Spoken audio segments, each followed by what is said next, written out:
Comme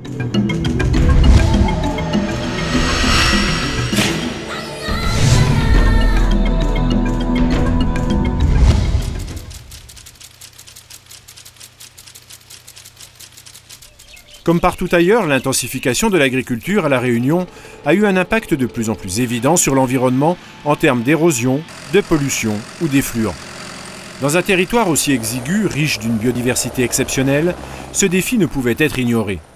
Une fois de plus, c'est de la collaboration entre chercheurs, techniciens et agriculteurs que sont nées des solutions pratiques.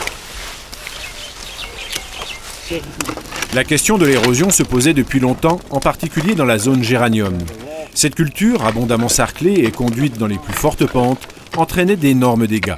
C'est l'une des cultures les plus érosives que l'on pratique dans les Hauts, à tel point qu'après 3 à 5 ans d'exploitation, il faut 10 à 15 ans d'une jachère arborée d'acacia pour refaire les sols. 1,845. On mesure attention. Face à ce risque, la station des colimaçons a proposé très tôt d'adapter les itinéraires techniques avec la culture en courbe de niveau et les couvertures vivantes.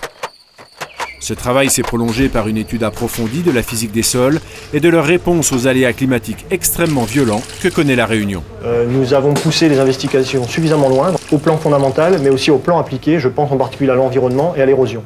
Ces résultats peuvent intéresser d'autres îles en milieu tropical qui ont aussi ces contraintes de sol andique très particuliers, en sol volcanique.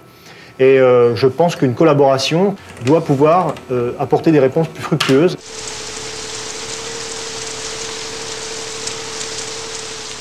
Cette question des sols est vitale à La Réunion. Il y va d'abord de l'avenir du patrimoine foncier des agriculteurs, mais aussi des risques de contamination des nappes phréatiques ou du récif corallien. Le remarquable développement de l'élevage hors sol a très vite buté sur cette contrainte. Les producteurs de porc et de volailles ont fait des efforts exceptionnels de productivité pour approvisionner le marché local. C'est même l'un des secteurs où la notion d'import-substitution a le mieux fonctionné.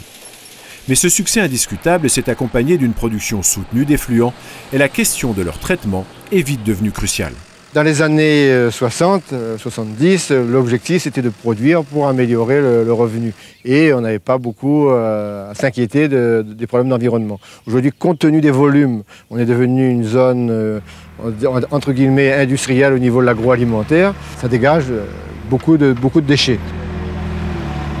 Dans les années 90, les premières stations expérimentales ont été mises en place dans les zones les plus sensibles et les plus concernées par la question des effluents. Et depuis, les chercheurs n'ont jamais cessé de travailler afin de proposer aux professionnels des solutions crédibles. La filière volaille, avec ses nombreux élevages et son abattoir, a été l'une des premières intéressées par cette collaboration.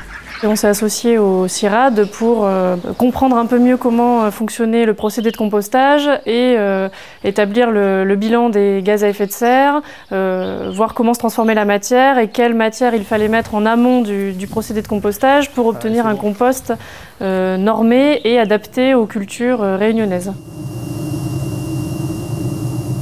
Bon, tout va bien pour la matière sèche. L'azote total aussi. L'idée, c'est, comme on l'a vu ici, de pouvoir disposer d'outils de diagnostic simples, rapides à mettre en œuvre et assez peu onéreux, hormis l'achat du matériel, pour faire du diagnostic, on va dire, presque instantané. Aujourd'hui, les chercheurs continuent de produire les références indispensables. Car avec un foncier très exigu et une démographie toujours active, le développement des filières animales ne pourra se faire qu'au prix d'un traitement parfait de leurs effluents.